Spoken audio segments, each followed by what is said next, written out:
El doctor Daniel Maldonado Jiménez nos hablará sobre cáncer de colon.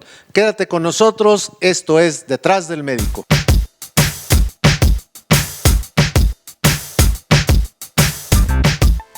En Detrás del Médico hablaremos de cáncer de colon con el doctor Daniel Maldonado Jiménez. Doctor, bienvenido a tu programa. Muchas gracias. Es un honor tenerlo aquí presente porque realmente una de las causas de mortalidad o de enfermedad, no sé, ahorita nos lo va a explicar el doctor, es en relación al cáncer de colon. Doctor, el cáncer de colon, epidemiológicamente, ¿cómo estamos? Pues, ¿qué tal? Muchas gracias por la invitación.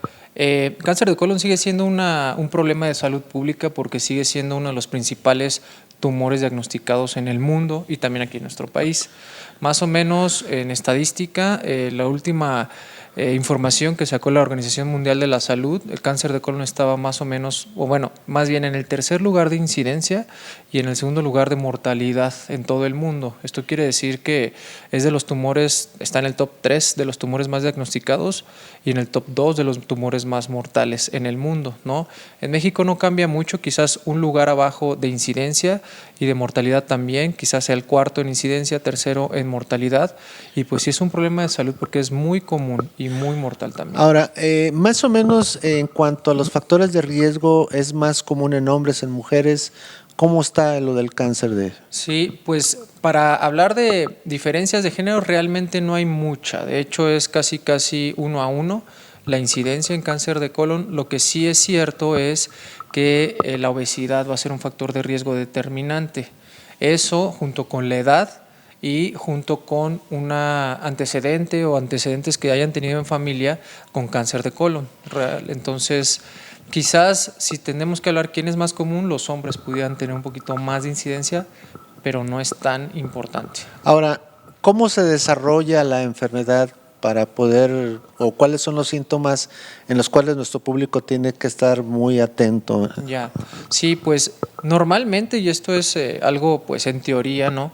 El cáncer de colon deriva de una lesión muy pequeñita que es un pólipo, que es como un granito a nivel del colon, que se puede identificar fácilmente por una colonoscopía, que de hecho es lo ideal, ¿no? Hacer diagnóstico oportuno es hacerlo antes de que dé síntomas.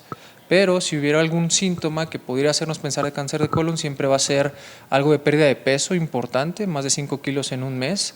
Pudiera haber cambios en los hábitos al ir a evacuar, puede haber más diarrea o al contrario estreñimiento, o sea, puede haber de las dos, pero que sí cambie la frecuencia y la consistencia de las heces. Y en últimas puede haber sangrado o dolor abdominal, sangrado en las evacuaciones y dolor abdominal de cualquier tipo, normalmente suele ser en el punto donde está el tumor. Regularmente, ¿en qué lugar del colon se ubica más frecuentemente el cáncer de colon? Más frecuentemente es el colon izquierdo y el recto, ¿no? Hablando de que al final de cuentas es el mismo intestino, pero al lado izquierdo, en el flanco izquierdo, es un poco más común que del lado derecho y también dan síntomas diferentes, pero en frecuencia colon izquierdo y recto. ¿Está relacionado con la enfermedad diverticular? Sí, definitivamente. Bueno, también los divertículos, a diferencia de los pólipos, son lesiones que tienen una particularidad diferente, pero lo que sí es cierto es que enfermedades diverticulares o algún tipo de poliposis familiar, todas estas lesiones del intestino pueden estar relacionadas, no en ese momento, del momento de hacer el diagnóstico, pero sí posterior, pudiera haber un riesgo de desarrollar un cáncer de colon. Ahora, ¿va en relación a las cuestiones hereditarias o no? Sí. Hay algo que se llama los síndromes de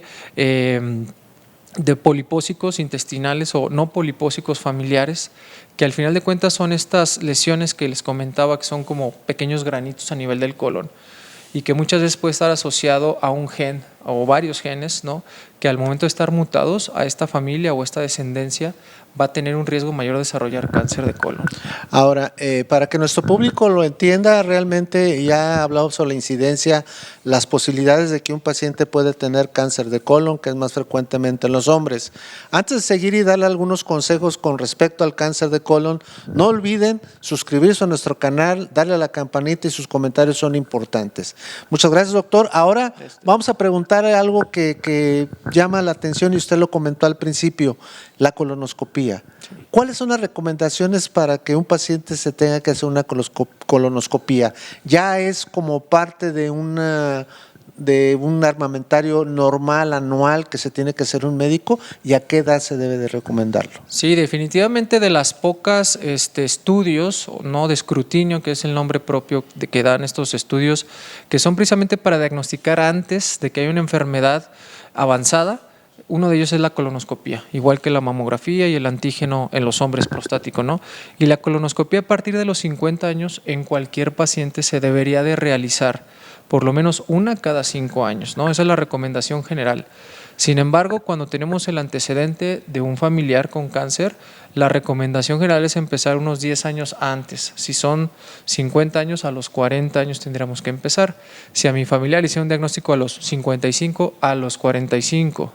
Pero existen condiciones ya muy establecidas que si tenemos más de 2 familiares con cáncer de estómago o cáncer de colon, cualquier tubo digestivo, tenemos o deberíamos de hacer una prueba genética. Y si tenemos estos genes de alto riesgo, inclusive desde los 18 años ya están indicadas las colonoscopías. Entonces, mientras no tengamos ningún factor de riesgo, 50 años para adelante cada 5 años. Ok, ahora, en tu experiencia, doctor, ¿qué es lo que pasa con aquellos pacientes que llegan a tu consulta y ya se automedicaron, ya hicieron un montón de cosas?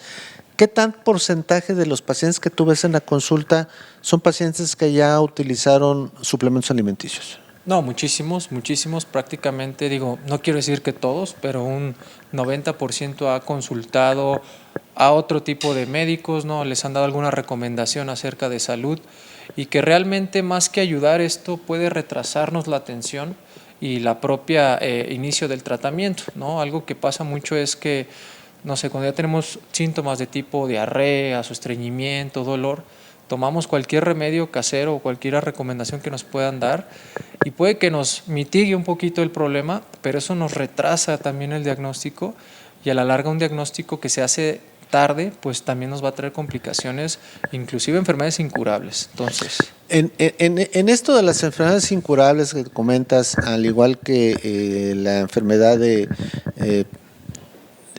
limitantes o discapacitantes a nivel del sistema gastrointestinal, la úlcera, el cáncer gástrico, ¿qué tanta mortalidad se da y en qué avance tiene este tipo de problemas para el cáncer de colon?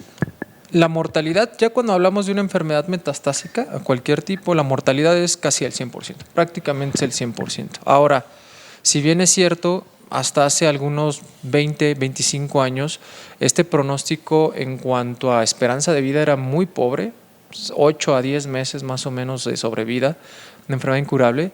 Ya tenemos mucho repertorio de tratamiento que puede mantener la enfermedad controlada con una muy buena calidad de vida y unas esperanzas de vida que rondan los 5 años, 5 años y medio, más o menos, siempre y cuando pues, tengamos acceso a muchas alternativas de tratamiento. Pero si acaso un 20-30% de la consulta es pacientes que llegan ya a una etapa clínica metastásica, lamentablemente incurable, pero que tienen esta opción para tener unos años de buena calidad de vida. Ahora, hablamos sobre los hábitos alimenticios o hablemos sobre los hábitos alimenticios como un factor de riesgo para colon, sí. Para cáncer de colon. Sí. ¿Me puedes decir cuáles? Pues se ha hablado mucho de la dieta con carnes rojas, ¿no? Pese a que esto fue una información que salió hace no muchos años, las evidencias ahorita son controversiales. ¿Qué quiere decir? Que algunos estudios dicen que da tumor, el otro dicen que no hay. Entonces, no podemos hacer una recomendación directa sobre la carne roja. Lo que sí tenemos bien documentado es que ciertas partes del mundo donde es muy común comer alimentos enlatados, por ejemplo, con mucha sal, con mucho sodio, pasa mucho en Asia. Ese tipo de dietas sí nos pueden traer un riesgo aumentado de cáncer de colon y de cualquier tipo de tubo digestivo, ¿no?